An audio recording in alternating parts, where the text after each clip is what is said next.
Good evening in UK, good evening in the Netherlands. Today we'll be having another match of the 8th finals of the Hague Inter-University Law Debate Tournament, 8th edition. So I give the floor to my colleague who will be hosting the match. Thank you very much, Solange, and indeed, good evening to all of you, to our participants, the students that are on the call today, the 3 judges that will be reviewing or possibly already are reviewing now live this match, and of course all of you joining us and watching. So today's 8th final match is a match between Durham University joining us from the UK and Tilburg University joining us from Netherlands. The debate topic for this 8th finals, it will be whether or not states should be legally bound to accommodate animal migrations disrupted by their infrastructure projects.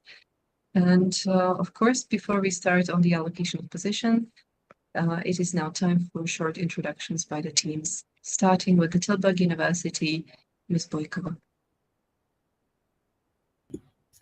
Hello, everyone here and everyone watching. My name is Denitsa. I study global law and I'm in the first year, and I'm really excited to be here with you debating the topic we're given. Thank you. Welcome. From Durham University, Ms. Nelligan. Hello, my name is Ailey Schnelligan. I'm a second-year law student at Durham University, and I'm very happy to be here. Thank you. Welcome. From Tilburg University, Mr. Christoph. Yes, hello, my name is Dejan Christoph. I'm a second-year law university at Tilburg, and I'm glad to be debating today, and I would like to wish my opponents good luck. Welcome. From Durham University, Mr. Sluchenkov. My name is Ivan Sluchenkov. I'm a first-year law student at Durham University, and I'm a lawyer, so I'd like to wish good luck to everyone. Thank you. Thank you very much, everyone. We will shortly see the screen for our allocation of positions. I would just also maybe I'd like to ask Mr. Sluchenkov just be closer a little bit to your microphone so it's stronger in sound. And that's all from my side. Best of luck during the debate. Yes, so I will be sharing my screen in a few seconds, so all of us will see the wheel with the double flags and the logos of your respective institutions. So yes, normally you should see the wheel, and there are 2 chances. One chance to be in favor of the motion and one chance to be against the motion. So we'll activate the wheel. The team will be in favor of the motion, will be starting the first introduction.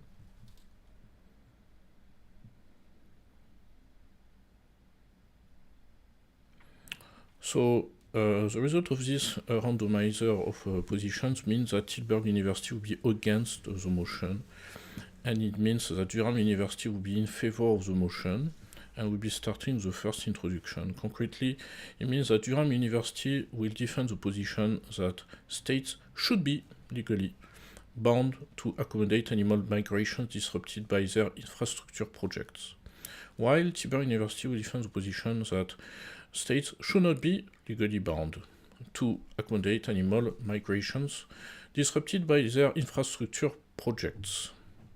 So now you'll have 5 minutes to review your notes, and then we'll hear the introduction by Durham University.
Thank you, everyone. Your time for final preparation has now passed. We'll be starting by hearing opening statements. First, the team in favor, Durham University. You have 4 minutes. Thank you. Honorable judges, organizers, and fellow debaters. Across mountain, plains, and rivers, herds of elephants, caribou, wildebeest, and birds have followed the same migratory patterns for millennia, until we poured concrete across their corridors, raised fences through their forests, and cut highways through their homes. Today, I rise firmly in support of the motion that states should be legally bound to accommodate animal migrations disrupted by their infrastructure projects. Why? Because when we sever migration routes, we do more than inconvenience wildlife. We shatter delicate ecosystems, risk food chains, and push species towards extinction. And international law, science, and ethics all compel us to act. Let's begin with transboundary harm, a foundational principle in international environmental law. The trail smelter arbitration between the US and Canada established a powerful rule that no state may use its territory in a way that causes serious environmental damage to another. When infrastructure in one country blocks migratory birds from reaching nesting grounds in another, or diverts elephants into cross-border conflict zones, that is transboundary harm. Disrupting animal migration isn't just local environmental damage, it harms neighboring countries in real measurable ways. Migratory species often pollinate crops, control pests, sustain shared ecotourism industries, or support indigenous and rural communities. So when one state builds infrastructure that blocks elephants, wildebeest, or migratory birds, it can devastate livelihoods, destabilize ecosystems, and undercut economies in neighboring states. That is the essence of transboundary harm, and the legal precedent says that it cannot be allowed. This isn't abstract. In Friends of Lake Turkana Trust and Attorney General, a Kenyan case, the national courts acknowledged how dam construction would impact biodiversity in another sovereign nation, Ethiopia. The precedent is clear that harm to migratory species is harm across borders. Principle 3 of the Rio Declaration says states must protect the environment for present and future generations. When we fragment habitats and sever migratory routes, we're not just destroying life today. We're robbing future generations of functioning ecosystems, natural heritage, and food security. This is also echoed in Principle 4, which binds environmental protection to the very heart of development. Fragmenting animal movement is, by definition, unsustainable. And sustainability isn't just an aspiration at this point. It is a legal and a moral imperative. Finally, the Convention on the Conservation of Migratory Species of Wild Animals, which is ratified by over 130 countries, obligates states to prevent, remove, and minimize obligations to migration. This isn't a suggestion, it's a duty. We've seen it in action. The Sahelo-Saharan Antelope Action Plan, under the convention, led to cross-border efforts to modify fences and restore corridors. This is proof that the law can protect migration without halting development. Let's not pretend that this is an impossible burden. Wildlife overpasses, fencing design and underpasses, seasonal work restrictions. These are all solutions that are known, tested, and cost a fraction of infrastructure budgets. What we lack is not technology, it's will. Infrastructure must connect people, yes, but it cannot come at the cost of disconnecting nature. Because when migrations collapse, species collapse. And when species collapse, ecosystems collapse. And in the end, so will we. I urge you to stand for law, for life, and for legacy, and to support this motion. Thank you. Thank you. We'll now be hearing the opening statement for the against position by Tilburg University. You have 4 minutes. Sorry, am I audible first? I would like to confirm that. You are. Thank you. Honorable judges in opposition, our team stands firmly against the position that states should be legally bound to accommodate migration disturbed by their infrastructure projects. To support our point, we bring forward two main arguments. The first one is that the codifying of such legally binding duties would be a violation of Article 2 of the UN Charter, as well as of other environmental treaties. And second, that when it comes to environmental issues, the codification of legally binding obligations is not an effective way to tackle them, as emphasized by the failure of the Kyoto Protocol. We'll begin with our first argument, which holds that the codification of such legally binding duties would be a violation of Article 2 of the UN Charter due to infringement upon national sovereignty as well as the burdening of developing states disproportionately.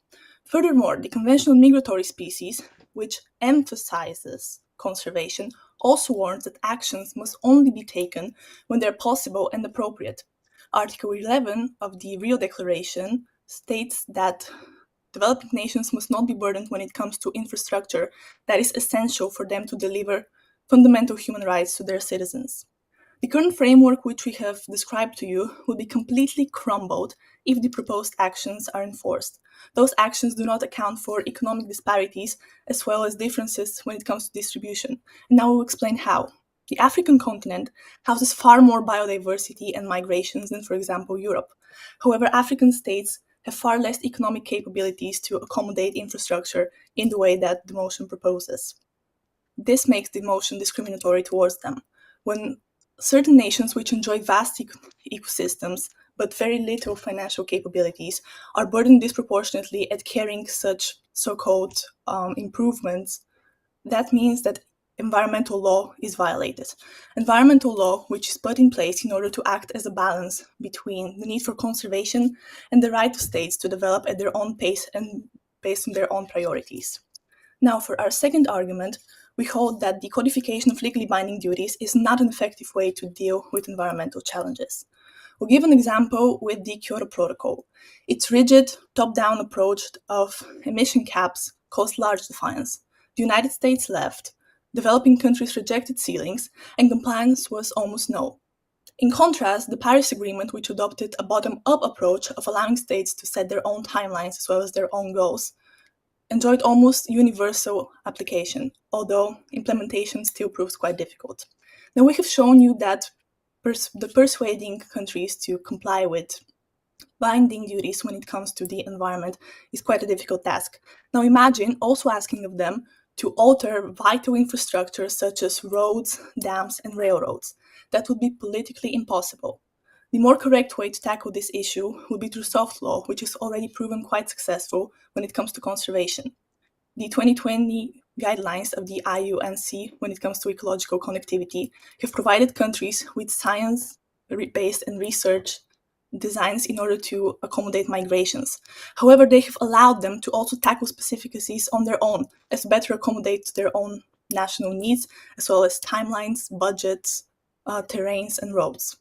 Now, another very positive example of how incentive-based approaches can tackle the issues is the Al-Marafi National Park in Kenya, where farmers have been commissioned by the World Bank in the form of contracts and subsidies to take care of hundreds and thousands of hectares of land, which also corresponds with the migratory routes of elephants.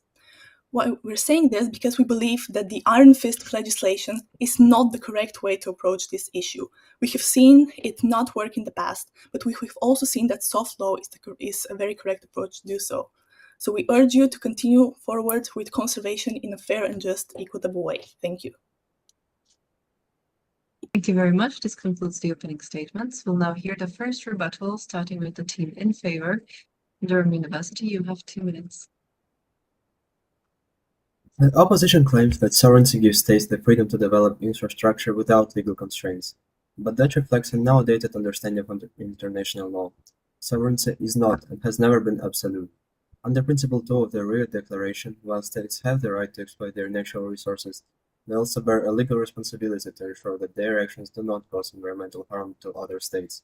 This includes the disruption of migratory species that cross borders and sustain ecosystems and economies regularly.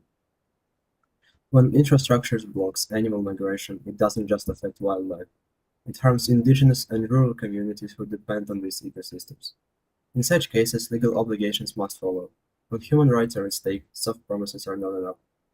And this is not just theoretical. In Germany, the Leipzig Administrative Code blocked a major highway because it endangered a bird migration corridor. The court enforced the EU Habitats Directive, showing that hard legal limits can and do safeguard animal mobility, even in advanced economies. In Kenya, the Court of Friends of Lake Turkana Trust recognized the infrastructure project must be constrained when they threaten biodiversity and ecosystem services. Together, this decision revealed a growing global consensus. States have a legal duty to prevent ecological fragmentation, and that includes making space for animal migration, even when it challenges their convenience. This is not radical, it is the law, emerging, evolving, and necessary. Thank you. Thank you very much. We'll now hear the first rebuttal for the against position. Tilburg University, you have 2 minutes. Thank you. Honorable judges, honorable opposition, we heard a very compelling speech on the negative effects on environment. However, this speech demonstrates a very narrow approach from the opposition, perhaps a deliberate attempt to mask the issue as simply an environmental problem, whereas it is not. Now, the UN Declaration on the Right of Development from 1986, specifically Article 1, affirms development as an inalienable human right for all peoples. Now, Article 2 implies that human welfare must be prioritized. Now, in this situation, if we impose a unilateral legal duty to all the states to accommodate animal migrations disrupted by their infrastructural projects, we would stifle the development of entire regions. Now, according to Statista, 2024 research showed that 737 million people have no access to electricity, and more than 1 billion people from rural areas do not have infrastructure due to poor and do not have transportation, which limits their ability to engage in the social and the economical life. It limits their ability to education, to get proper education, to get proper jobs, etc. Now, imagine if, according to the British Columbia Ministry of Forests, one corridor, specifically one wildlife overpass, costs $5 million to $15 million. Now, if one corridor, one wildlife overpass costs so much. Now, this would impose an incredible burden on states that barely meet any of their welfare targets. It is impossible to ask of states that have so much other issues to deal with to also invest every time when there is a disrupted animal migration an additional resources in order to cope with the ambitions of other states which are trying to entrench their economic inequality. Thank you. Thank you very much. We'll now hear the second rebuttal by Durham University. You have 2 minutes.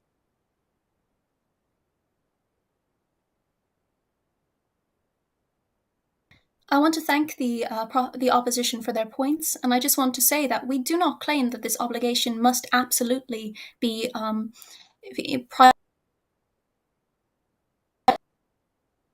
prioritized over human development.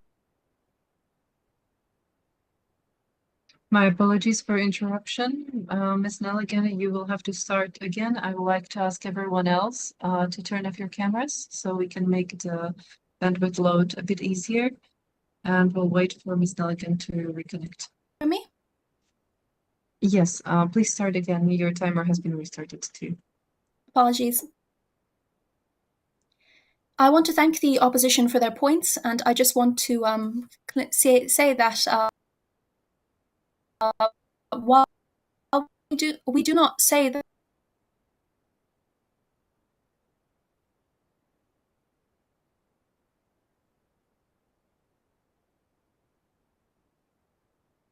My apologies, Ms. Nelligan.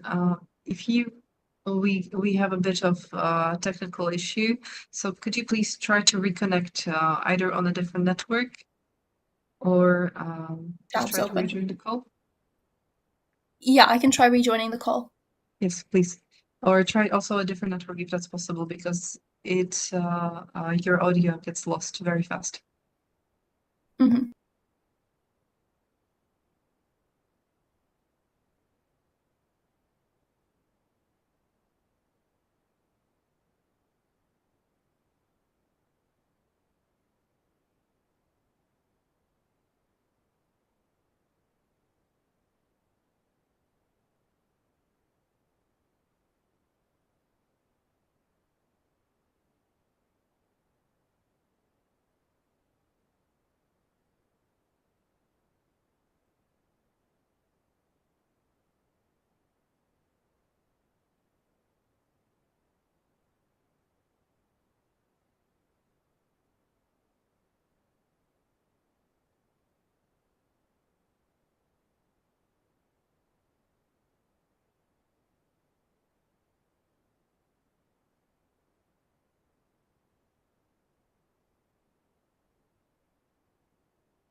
I'm sorry.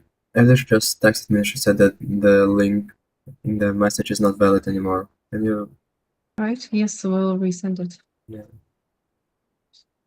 Yeah, I will resend now.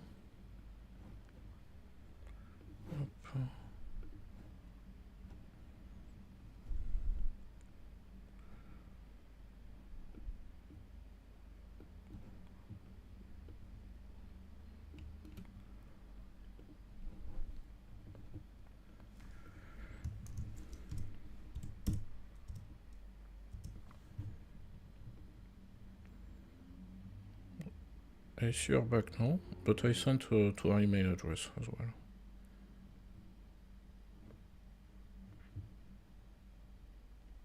Yeah, okay, thank you.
Mr. Sluchenkov, did Ms. Nelligan inform you if she already has the link? Yeah, she just texted me. She says that it still says it's invalid for some reason.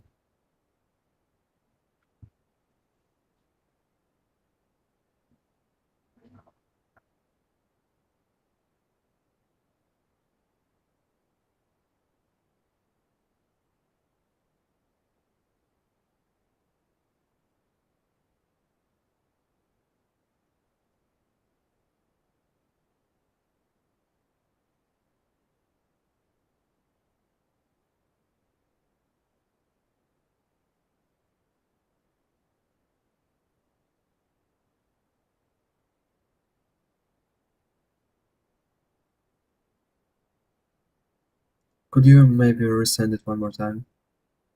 Yes. Yes.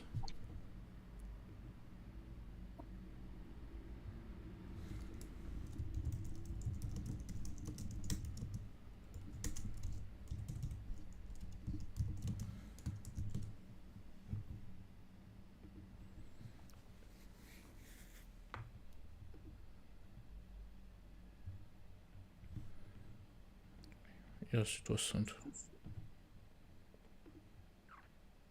Thank you.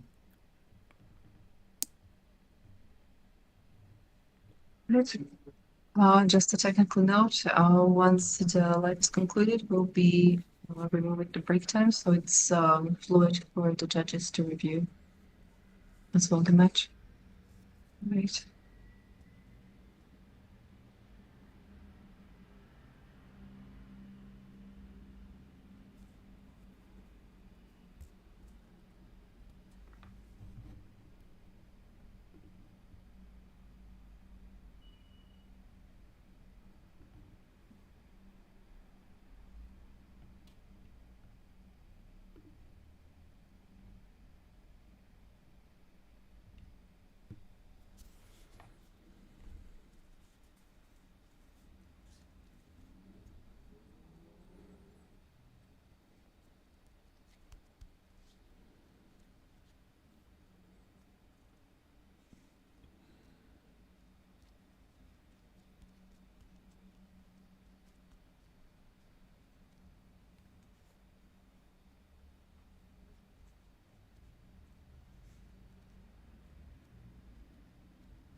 Mr. Sluchenkov, do you maybe have update?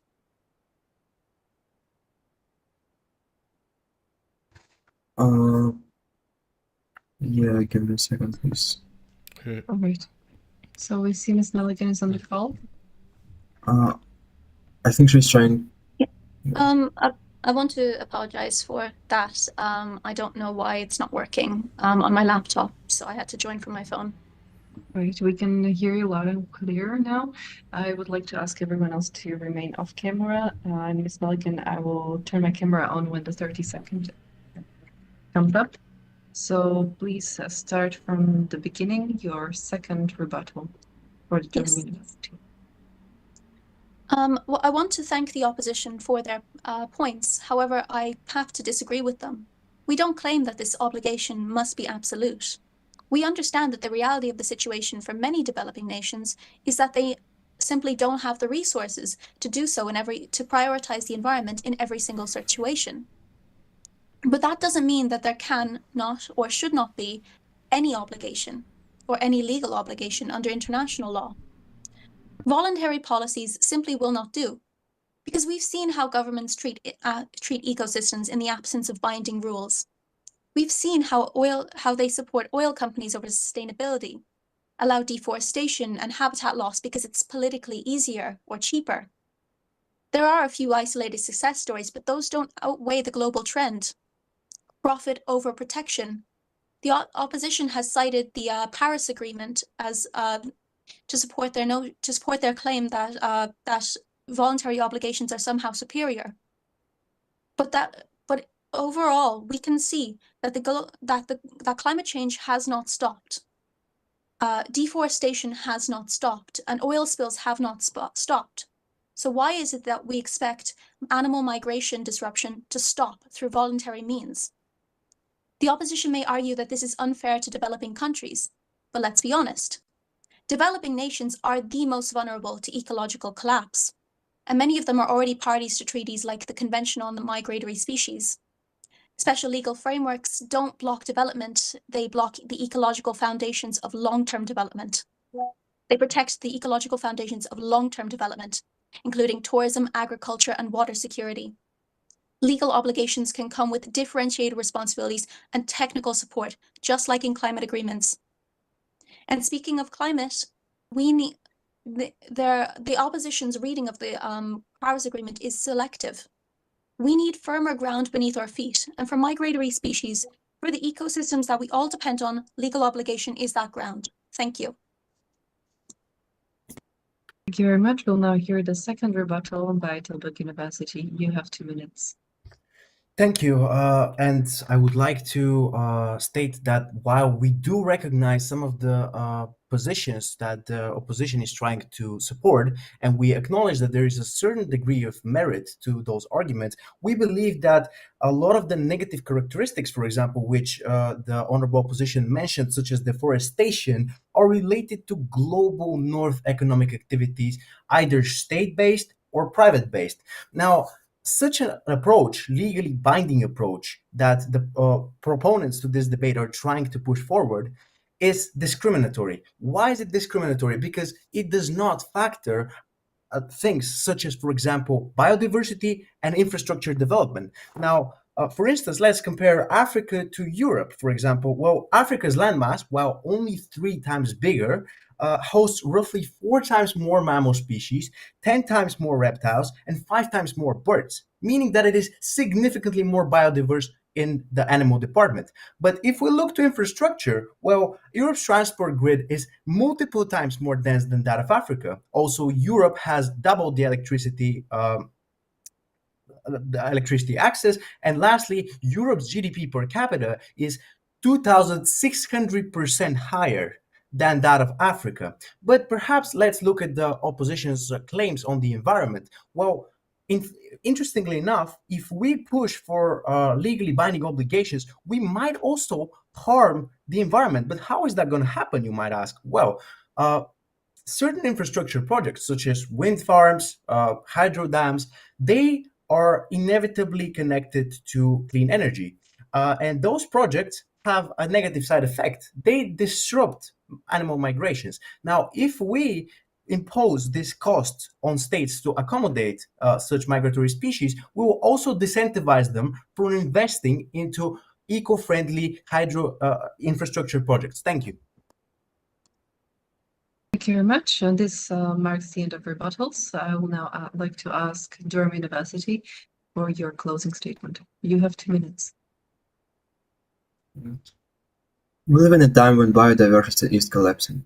Species are disappearing at unprecedented rates, and one of the leading causes is human infrastructure, highways, dams, railways that block ancient animal migration routes. This isn't just an environmental issue. It's a legal, human rights, and survival issue. International law already recognizes this. The Convention on Biological Diversity legally binds states to protect ecosystems and ensure ecological connectivity. The Inter-American Court of Human Rights has ruled in Advisory Opinion OC 2317 that a healthy environment, including biodiversity, is a human right. That means failing to accommodate animal migrations is not just negligence, it is a potential violation of fundamental rights. We've seen countries led by that example. India's courts have halted infrastructure projects to preserve wildlife corridors. These are not just policies, they are enforceable legal obligations which reflect a global shift. And it is not optional, it is legally protected. Voluntary guidelines are no longer enough because the stakes are too high. Without legal obligations, animal migration and the ecosystem it sustains will continue to be sacrificed for short-term development. But when states are bound by law, they must plan responsibly, balance development with conservation, and be held accountable. This is not about forcing process. It's about building a future where both humans and wildlife can thrive. The law must lead the future. Thank you. Thank you. We'll now hear the concluding statements by Tilburg University. You have 2 minutes. Yes, thank you. Honorable judges, we ask you, should international law be used as a tool to entrench inequality, to threaten livelihood, and to perpetuate disparity? We think it should not. Now, our opponents presented several arguments, namely that there are already existing legal rules and that this is vital for the environment as a measure. However, while we do again acknowledge the value of some of the points brought forward by our opposition, we believe that sovereignty and equity matter. And treaties such as the one the opposition mentioned, for example, CMS, explicitly condition action on what is possible and appropriate. Furthermore, we specified that flexibility always outplays rigidity. That is evidenced by our example with the Kyoto Protocol versus the results from the Paris Agreement. Now, we believe that our position better connected to the core problems of our institutional and environmental realities. We drew on concrete treaty outcomes and practical limitations, and we did not push forward idealistic hopes that have no practical utility. Now, the two main values which we tried to uphold in this debate were related to equity and self-determination, namely sovereign self-determination, because these values are the cornerstone of the current international law framework. Without them, international law framework, which is based on consent primarily, does not exist. Now, imposing a universal compulsory duty risks breeding non-compliance, and it also risks alienating the states that need to prioritize human welfare. We therefore strenuously oppose the notion that states should be legally bound to accommodate animal migration disrupted by their infrastructure projects. Thank you. Thank you very much. You can all now relax. This marks the end of your debate. You are no longer graded after this part. It's first of all, it's been a pleasure and congratulations to both teams for completing your 8th finals match. Well done. As soon as we confirm the results with the judges assigned to the debate, we'll be sharing the results with you, of course, and the team that will prevail our team will reach out to you to set up for your quarterfinals match. But already now we have a possibility to do a short round of feedback between your two teams. So just a general question of how did you find the debate, perhaps starting with Ms. Boykova of Tilburg University. What did I find the debate? Well, I really appreciate that there was an exchange when it specifically regarding the points which each team made. It was not just everyone speaking on their own agenda, trying to push their things. There was something of a dialogue, so that was really nice. I have to give a specific comment. Thank you very much. Ms. Nelligan of Durham University, how was the match? Yeah, I really enjoyed it. And though, sorry for my Wi-Fi dropping. I still don't know why it did that. But in general, when I was actually in the match, I thought it was very enjoyable, and I really found the opposition's points very interesting. A lot of them I hadn't thought of before, so I thought it was really good to hear that, and I think I learned quite a bit from it. So that was nice, and thank you, and sorry. It's all right. It's the Murphy's Law, of course. Sometimes the internet or technology doesn't work also for our side, so it happens. Mr. Christoph of Tilburg University, how was the match for you? Yeah, I enjoyed the match. It was filled with differing viewpoints, and I believe that both teams showcased a relatively sufficient level of argumentation. And I would like to congratulate my opponents for their performance. And yeah, that's it for me. Yes, thank you. And Mr. Sluchenko, how was the debate? Yeah, I agree with one of the opponent speakers about the debate, that it was not just the presentations, it was like an actual conversation, and I really loved it. Right. Thank you very much. So, as always, we do encourage you to stay in contact or to stay in contact within your network. There always is a possibility to meet or perhaps engage professionally after debates. So I would just like to pose two questions for each team to answer. You can choose either the two members answer or one of your team answers. So first question would be, what opportunities or activities that are available to you during your studies, either from your campus, from your faculty, or the student organizations? We know that you are in close contact with your ELSA chapters.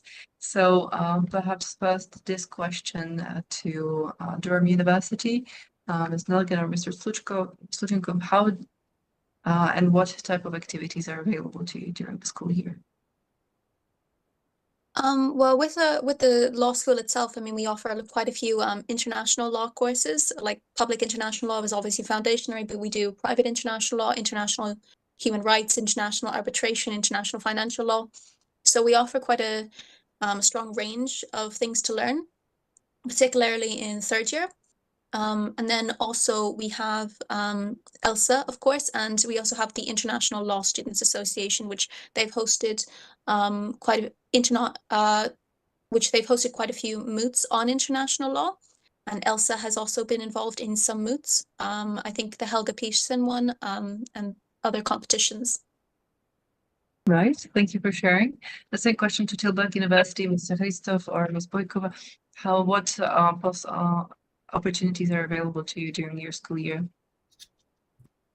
Well, there are a bunch of opportunities related to competitions. For example, there is the national negotiation competition, which actually there was a local round yesterday for that one. Also, there is a bunch of moot courts that are being organized, and not only on local level, but also there are rounds for the international levels and etc. Personally, I would like to sign up for some of them next year. And then there are also some workshops that are very useful. And the uni itself does provide some opportunities outside of its curriculum. So therefore, I would say that it's somewhat eventful. Of course, there is always room for improvement, but overall, I would like to thank the ELSA organization, and also I think the uni is doing a tremendous job as well. So, yeah. Great. Well, thank you for sharing to both teams. And the final question to close off today's final session would be, what stereotypes maybe you have heard or have faced in regards to your city, or in regards to the to studying in that area, that are either that came true or you found out were completely false. So perhaps what are the stereotypes that you have heard in regards to Durham, or studying in UK, perhaps starting first with your team, Ms. Neligan or Mr. Sluchenkov? I think the main stereotype about Durham that I've heard before I came to study here was that there's going to be a lot of castles and like everything is going to be covered in cobblestone and it will feel ancient, and it was like 50% true. Right, Ms. Neligan, anything you would like to add or? So I heard a lot about the collegiate system, and how it's sort of divided into different colleges. And I think I was told that the members of each college tend to be fairly close with each other and sort of builds community. And I found that that's true, which is quite nice. Right, thank you. Well, the same question for Tilburg University team. What are perhaps the stereotypes do you have encountered about Tilburg, Netherlands, studying there? Be that they came true or they proved out to be false? So for me, because I'm not Dutch, I'm Bulgarian. So when coming to the Netherlands to study, like all you hear is that Dutch people are either mean or they're not that social. But obviously, I can't speak for everyone, but I think I've had quite a few good experiences, so it's not as bad. I don't think someone should be that scared away. And I think mostly when people are kind of mean, it's because they don't speak English that well. So, yeah. All right, thank you for sharing. Mr. Christoph, anything to add perhaps? I mean, sometimes, like I heard from a lot of people that the weather is pretty boring, like pretty, not boring, but quite not sunny, rainy, and to be fair, it turned out to be true for some parts of my study, but for this year specifically, it's been the complete opposite. So I would say it's debunked for now. It is indeed, the Dutch weather can be quite temperamental. I remember just going one time to the library and deciding not to take the umbrella because it was sunny outside, and of course the rest of the day it was rain on and off. So on that note, if you do, for the Durham team, if you decide to travel, for example, to Netherlands for the final week, definitely keep an eye out where they sell umbrellas or any kind of raincoats that might be helpful. All right, well, on that note, I will be passing the floor to my colleague to close up our session. Once again, congratulations for completing your 8th finals match. It's been a pleasure to see your journey throughout the competition. And of course, being in the knockoff stages of the Hagen University tournament, you have already secured a spot for a team from your university, should they wish to register, so they won't have to be waitlisted. So every year, 16 spots are reserved for the 16 best teams from the previous edition. All right, well, thank you again, and passing the floor to Professor Larange. Yes. So it was a pleasure to hear your debate. So 2 teams qualified from 2 separate groups, and especially you will receive during the next days from the 3 judges that we thank for watching and re-watching during the next days the match. So you can expect early next week the results. What will happen as well is the networking moment that we promised to do before the 8th final. It will be after the 8th finals. We'll meet all the other students, all the other teams, and exchange contacts. There will be some others ELSA chapters, because there are not only ELSA Tilburg and ELSA Durham participating this year, but as well ELSA and other student associations.